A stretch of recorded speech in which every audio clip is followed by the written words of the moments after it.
Alors, merci vraiment à vous tous d'avoir participé à ce soin. Bon, en fait, je vous disais que vous pouviez le refaire jusqu'à la fin du mois, mais finalement, en y regardant de plus près, je pense que les énergies sont puissantes et en fait, vous pourrez le faire un peu quand vous voulez, parce que bon, cette énergie elle est vraiment très très très puissante. Je vais reprendre un petit peu ici, au cas où l'autre audio ne soit pas assez audible, les questions que certains d'entre vous m'avaient posées. Donc je vous en remercie. Je vais donner peut-être des réponses un peu différentes de ce que j'ai dit tout à l'heure, mais dans l'ensemble, ça devrait être la même chose. Donc j'avais une première question de Béatrice qui demandait si elle est adepte du Feng Shui, et donc je vous disais dans mes vidéos que pour les chakras, ça allait changer. Et donc, elle se demandait si pour le Feng Shui, du coup, il y aurait des changements. Alors, j'ai pas une réponse absolue sur cette question. Oui, tout change. Moi-même, je change mes façons de faire les soins aux clients quasiment tous les mois.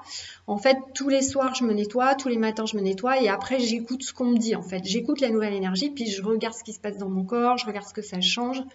Et puis, des fois, j'ai les messages de mes guides, donc voilà. Donc du coup, qu'est-ce que je pense? Le Feng Shui, à mon avis, c'est une méthode quand même qui est assez ancienne. Donc bon, il n'y a pas de raison qu'elle soit plus efficace. Mais en même temps, moi, je fais peu de Feng Shui parce qu'en fait, rien qu'avec mon intention, je suis capable de faire en sorte que ma pièce, les vibrations soient bonnes, de contrer le fait que j'ai peut-être pas un lit qui est placé au bon endroit. Ou par exemple, je vous donne un autre exemple. Moi, je vis sur une maison où j'ai un puits carrément sous mon lit. Donc il y a plein de gens, ils diraient ah c'est pas possible. Bon, moi j'ai neutralisé le puits, voilà, j'ai fait attention de temps en temps, ça se passe bien. Comme je travaille un peu comme Yann Lipnik avec les êtres de la nature, voilà, je nettoie aussi les maisons. Donc voilà, donc le Feng Shui, oui, va sûrement évoluer, ça c'est sûr. Ça veut dire que peut-être des choses qu'on trouvait négatives avant vont l'être encore davantage et vice-versa. Mais en même temps, si vous mettez de toute façon l'intention dans le Feng Shui, en faisant les choses, je pense que par contre, ça va être encore plus puissant et qu'on peut aussi contrer des choses, des meubles passés à un mauvais endroit ou autre. Voilà. Donc voilà ce que je peux vous dire là-dessus. Question de Myriam. Notre mission de vie est-elle choisie avant notre incarnation par nous? Alors oui, en général, on choisit notre incarnation. On s'incarne dans un fœtus et on choisit notre famille. On dit souvent qu'on ne choisit pas la famille. Alors, encore une fois, je ne détiens pas la vérité. Je vous dis ce que je comprends avec mon filtre. Peut-être que ce que je vous dis, c'est faux. Je ne suis pas Dieu et je ne détiens pas la vérité. Je pense que personne ne la détient.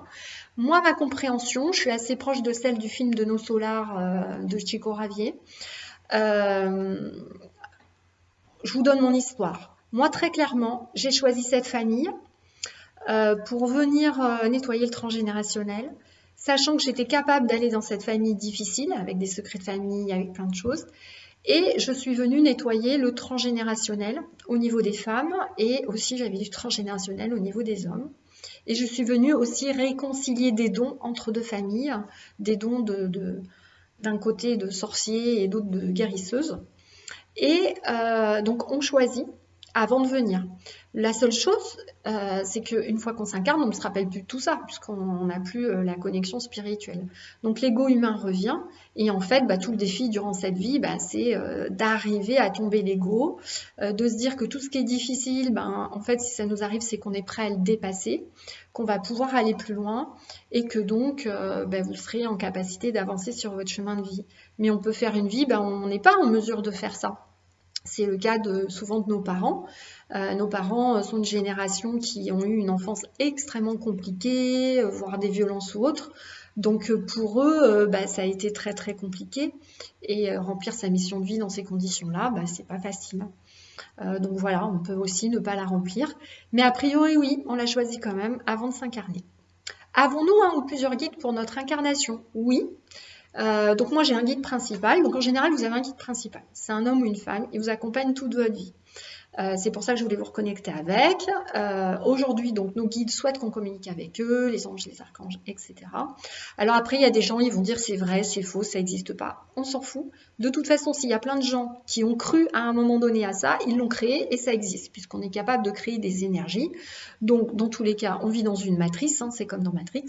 Donc, autant utiliser les énergies positives qui existent, c'est ma philosophie. Donc oui, on en a plusieurs. de différentes natures. Donc ça peut être des guides qui sont des personnes de vos ancêtres. Ça peut être des guides divers et variés qui viennent d'autres planètes, univers. Et puis on a en général aussi des êtres de la nature avec nous. Bon, moi qui suis magnétiseur, quand on est magnétiseur, on est chaman en fait. Hein. Donc j'ai avec moi des êtres de la nature, des dragons, une licorne, des gargouilles, une petite fée, enfin voilà. Donc c'est un classique. J'ai envie de vous dire, dans un premier temps, cherchez pas à savoir qui c'est. Alors du coup, comme les personnes qui ont pris mon programme d'éveil me le demandaient souvent, donc du coup, je leur ai mis des exercices pour essayer de trouver qui elles avaient comme guide. Mais j'ai envie de vous dire, demandez à tout le monde de venir vous aider. Tous les êtres invisibles disponibles seront là. C'est tant mieux. Plus vous ratissez large, comme on dit, plus vous aurez de l'aide. Et moi, franchement, c'est en faisant ça où ma connexion, elle a grandi plus, parce que je me contentais pas de juste appeler Marie ou l'archange Michael ou Bouddha ou je sais pas qui. Et c'est ça qui va faire que vous allez vous ouvrir beaucoup plus à toutes les énergies qui existent dans l'univers. Ça, c'est la même chose de ne pas focaliser sur une méthode à tout prix, parce que quand vous vous focalisez dans une méthode, bah, vous ne voyez pas toute l'énergie qui grandit à côté et qui est beaucoup plus vaste que ça. Voilà. Comment savoir si ce sont, Myriam me demandait, comment savoir si ce sont nos guides et pas du bas astral? Alors ça, c'est de l'entraînement uniquement. Plus vous vous entraînez, plus vous savez si l'énergie qui est là, elle vient de la source ou elle vient du bas astral. Alors ça, dans ma formation magnétisme en présentiel, d'ailleurs au passage, c'est le week-end du 11 novembre, si vous voulez venir, et je vais la passer aussi à distance. J'apprends vraiment ça, c'est ressentir que c'est l'énergie de l'univers et que c'est pas du bas astral. Voilà, mais c'est d'expérience. Alors là, je peux pas vous le dire juste comme ça. L'énergie du bas astral, ben, on va toujours sentir mal ou il va se passer des choses pas terribles. Et puis l'énergie positive, on la sent, c'est une énergie d'amour. Dolores, mes guides pourront-ils m'aider à y voir plus clair dans ma vie? Oui, tout à fait, mais comme je disais tout à l'heure, il faut travailler sur soi. Les guides, ils peuvent vous aider, mais à condition que vous les écoutiez, vous les entendez, et surtout que vous purifiez votre aura et que vous respiriez, parce qu'ils vous envoient de l'aide, ils encodent de l'air que vous respirez. Donc en fait, il faut travailler sur soi spirituellement. Il faut apprendre à se nettoyer, faire des méditations, etc. etc. Donc c'est pour ça qu'au jour d'aujourd'hui, je dis souvent que aller dans le spirituel, c'est indispensable. C'est-à-dire qu'au jour d'aujourd'hui, vous avez une aura et des corps subtils qui sont plus importants que votre corps physique. Donc on ne peut plus se contenter juste de manger, dormir et se nourrir, quoi. C'est pas possible. On est obligé de s'occuper de cette énergétique. Et plus vous allez vous en occuper, le nettoyer, plus ça va être pur, plus ils vont venir facilement. Parce que quand votre énergie n'est pas pure, c'est un peu comme s'ils rentraient dans une morgue. Vous voyez, ça pue beaucoup pour eux. Donc c'est pas facile. Voilà, voilà. Ensuite, Chantal. Donc j'ai entendu des choses sur YouTube sur le New Age et les maîtres ascensionnés, comme quoi ce serait dangereux de les faire intervenir dans notre vie. Alors j'ai dû répondre la dernière fois, ben oui, c'est dangereux aussi de traverser la route, c'est dangereux de prendre la route en voiture, c'est dangereux d'aller faire du sport, on peut se tordre la cheville, enfin tout est dangereux. Donc d'une part, voilà, dans l'univers il n'y a que l'amour qui existe et la peur. À vous de choisir votre camp. Moi, j'ai choisi l'amour, premièrement. Deuxièmement, tout est ombre et lumière. Il faut apprendre à accueillir les deux, mais à pas trop se faire polluer par l'ombre. Troisièmement, j'ai plein d'anciennes vies de sorcières ou guérisseuses où c'est ce genre de discours que tenaient les gens. C'est-à-dire que pour ne pas que nous tous, êtres de lumière, on se reconnecte à nos pouvoirs, il vaut mieux dire que c'est dangereux et qu'il ne faut pas se connecter avec. C'est plus facile. Et comme ça, on peut continuer de nous manipuler. Voilà, donc ce que j'en pense, pas grand-chose. Je pense qu'il y a suffisamment de preuves maintenant de gens qui ressentent l'énergie de Marie, je suis sûre que vous l'avez senti dans mon soin, qui ressentent l'énergie de l'archange Michael. Donc on voit bien que ce sont des énergies positives et qui existent. Il n'y a pas de souci. La seule chose, encore une fois, c'est de choisir votre thérapeute. Choisir un thérapeute qui travaille dans l'amour, qui a vraiment tombé ses anciennes vies de magie négative, parce que pour tout vous dire, moi, le don m'a été redonné au fur et à mesure quand on a été sûr que je ne referai pas des choses négatives comme j'ai pu le faire dans d'anciennes vies, parce qu'en fait, quand on a un don de guérisseur dans cette vie qui est très important, on a fait forcément des choses très mal et on a été des sorciers très puissants négatifs et on avait fait des pactes. Donc, ben, moi, j'ai passé, voilà, hein, moi, ça fait 15 ans que je travaille sur moi, peut-être 20 même. J'ai cassé tous ces pactes, je me suis réconciliée avec plein de vies antérieures. Et c'est ce qui fait que petit à petit, paf, on me redébloque, on me redébloque, on me redébloque. Et que maintenant, ben voilà, mon bouche à oreille marche bien, ben, parce que c'est vrai que enfin, je suis de plus en plus efficace et j'arrive à faire des choses de plus en plus rapidement, quoi, assez facilement. Flora Libellule, j'ai rencontré une personne l'an dernier, nous avons tout de suite fusionné et cette relation a pris fin en avril. Mais je me sens toujours connectée à lui et quand il va pas bien, je ressens tous ses problèmes. La connexion se fait-elle des deux côtés ou d'un seul? Alors la connexion se fait des deux côtés. S'il y en a un qui est dans le rationnel, il va peut-être moins le sentir. Sauf qu'en général, celui qui est dans le rationnel, il sent pas quand vous n'allez pas bien. Par contre, il vous pompe à distance sans s'en rendre compte. Voilà, ça c'est un classique. Quand vous rencontrez quelqu'un comme ça, avec qui c'est fusionnel, c'est ce qu'on appelle une relation karmique.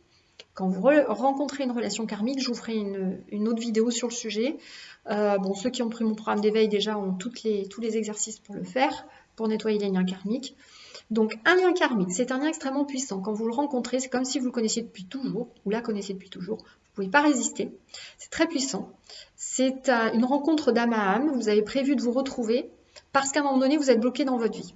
Et donc, pour vous débloquer, vous rencontrez cette personne. C'est très fusionnel. Ça vient libérer le féminin sacré, le masculin sacré et tout un tas de connexions énergétiques. Et c'est censé juste faire ça. En fait, on n'est pas censé rester avec. Sauf des êtres évolués qui vont réussir à passer tous leurs pactes. Et là, il n'y a pas de souci.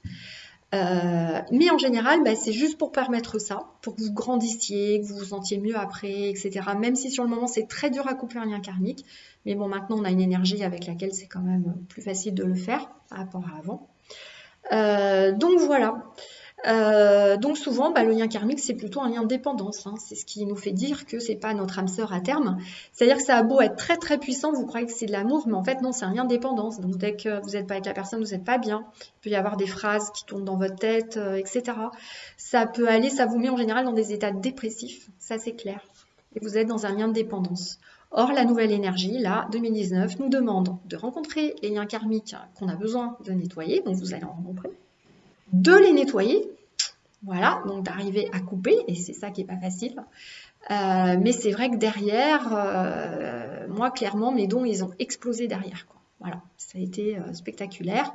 Et comme par hasard, c'est arrivé au moment où ma grand-mère magnétiseuse est décédée, elle m'a passé aussi tout en direct. Et j'ai eu ça avant, comme par hasard, juste pour me préparer, et voilà. Donc il n'y a pas de hasard. Aucun hasard. Qu'est-ce que j'ai d'autre comme question? Alors... pardon, je retrouve plus les autres questions.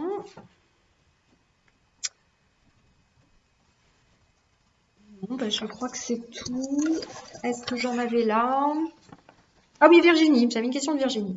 Aura-t-on vraiment un déblocage de clairvoyance et de clairaudience durant ce nouveau portail? Tout le monde sera-t-il touché? Et si on n'a pas clairvoyance, clairaudience, est-ce que ça veut dire qu'on n'en est pas digne? Alors, pas du tout, comme je disais tout à l'heure. Alors déjà, on est tous des êtres de lumière. Ce don est naturel, donc c'est pas un don d'ailleurs, il faut que j'arrête de dire don, hein, parce que moi aussi je suis formatée par mes parrains, grands-parents magnétiseurs qui parlaient de dons. En fait, on est tous des êtres de lumière, on a tous une intuition, on est tous connectés, on est tous capables de faire ce que je suis en train de faire ce soir. Vous en êtes capables. C'est juste que faut se reconnecter, tomber le mental. Donc c'est uniquement ça. Et ce qui se passe, c'est qu'avant, les gens vibraient à un niveau moins haut. Comme ils vibraient moins haut, pour qu'ils puissent aider les gens, souvent, on leur ouvrait, l'univers leur ouvrait plus facilement la clairvoyance et la clairaudience. Et du coup, c'était souvent des familles de médiums ou autres qui faisaient en sorte que la clairaudience et la clairvoyance soient ouvertes pour qu'ils aient plus d'énergie pour pouvoir faire les choses. Au jour d'aujourd'hui, c'est pas le cas. Donc en fait, au jour d'aujourd'hui, on a un clair ressenti qui est tellement fort qu'on n'a pas besoin d'aller dans la clairvoyance, la clairaudience. Donc de plus en plus, on aura juste des flashs, des rêves, des petites choses comme ça. Mais de la clairvoyance en tant que telle, ça reste rare. C'est le cas de la personne qui me suit, qui est clairvoyant. Donc j'ai un autre ami aussi, mais parce qu'il vibre à des niveaux très très hauts. En fait, ce sont eux des maîtres ascensionnés réincarnés sur Terre. Donc voilà. Moi, je suis modeste à côté. Mais j'ai appris beaucoup avec eux et beaucoup progressé, donc je les remercie beaucoup. J'avais demandé à l'univers de me les envoyer pour m'aider. Donc ce que je voulais vous dire, c'est que tout le monde l'a, mais regardez bien une chose. Maintenant, vous avez un ressenti tel que vous êtes connecté non pas qu'à cette vie, mais à toutes les vies que vous vivez dans d'autres univers et vos vies karmiques et vos vies d'avant. Ça veut dire que si je suis clairvoyant, clairaudient, c'est le cas, moi je suis des enfants médiums, donc j'ai une petite, elle se voyait dans ses vies antérieures la tête décapitée, elle voyait les gens autour qui venaient la décapiter, enfin, c'est-à-dire que vous voyez plein de choses. Donc imaginez si vous voyez tout l'invisible, vos vies antérieures, les êtres de la nature qui sont dans l'invisible, les êtres d'autres planètes, etc. Mais vous allez avoir peur. En fait, c'est pas possible. Pareil, j'avais une cliente qui était clairaudiente, elle n'en pouvait plus parce qu'elle entendait tous les êtres invisibles parler, mais en permanence, jour et nuit, donc vous devenez complètement fou. Donc si vous voulez, aujourd'hui, c'est pas la clairaudience, c'est la clairvoyance qu'il faut aller chercher. En fait, on s'en moque. C'est juste, vous apprenez à vous nettoyer, parce que vous apprenez à vous nettoyer, vous allez être connecté à votre guide. Le ressenti va être suffisant. Moi, je suis capable de me brancher sur vous, de savoir si vous avez une entité, si elle est démoniaque ou pas, si vous avez un serpent énergétique, si vous avez un objet éthérique qui est posé, qui vous bloque quelque chose, si le chakra il tourne à l'envers, etc., etc. Juste en mettant mes doigts et le ressenti, et je vois ce qui se passe dans un organe, voilà. Donc, on n'a plus besoin de la clairvoyance et de la clairaudience. Alors, je vais avoir quand même des flashs de temps en temps, oui, quand je soigne ou quand on me montre une mémoire, parce que je suis spécialisée en femmes victimes. Donc là, en général, j'ai l'image qui arrive. Mais au-delà de ça, on n'a pas de besoin. Et d'ailleurs, moi, du coup, j'ai demandé à mes guides de me montrer uniquement ce qui était nécessaire et ce que la personne était prête à entendre pour être sûre de ne pas faire de bêtises. Voilà. Donc voilà. Est-ce que j'ai fait le tour des questions? J'ai fait le tour des questions. Donc, maintenant, si vous le voulez bien, je vais magnétiser l'eau, puisque j'avais fini de soin tout à l'heure et je ne l'ai pas fait. Donc, vous allez mettre votre bouteille d'eau devant l'écran. Je vais à nouveau me reconnecter à cette énergie d'encodage. Voilà. Et vous pouvez mettre votre bouteille d'eau devant. Allez-y. Donc, elle va être magnétisée. Donc, vous laissez la bouteille d'eau devant. Pendant ce temps-là, je vais vous expliquer comment vous allez procéder. Donc, cette bouteille, vous pourrez la boire au bout d'une heure. Au bout d'une heure, elle sera déjà encodée. Vous allez la poser sur un papier. Vous dessinerez un rond, vous savez, au fond de la bouteille, sur le papier. Vous faites un rond au cul de la bouteille. Voilà, je ne trouve pas d'autre mot. Et vous marquerez dans le rond ce que vous voulez qu'elle fasse. Donc, si vous voulez qu'elle harmonise toute votre énergie, si vous voulez qu'elle vous guérisse sur vos problèmes de santé, etc. Vous la laissez à peu près 1 heure dessus. Et puis après, vous pourrez commencer à la boire. Ça sera très efficace avec l'énergie là d'aujourd'hui.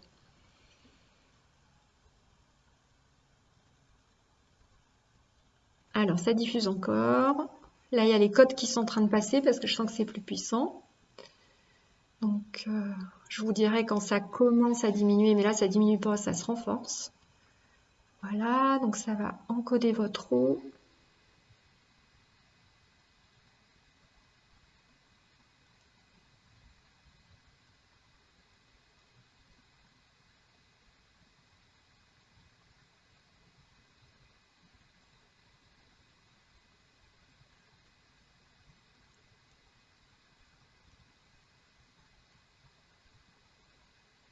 Voilà, ça commence à diminuer.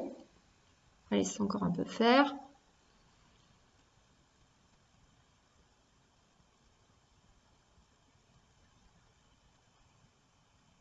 Ça commence à diminuer.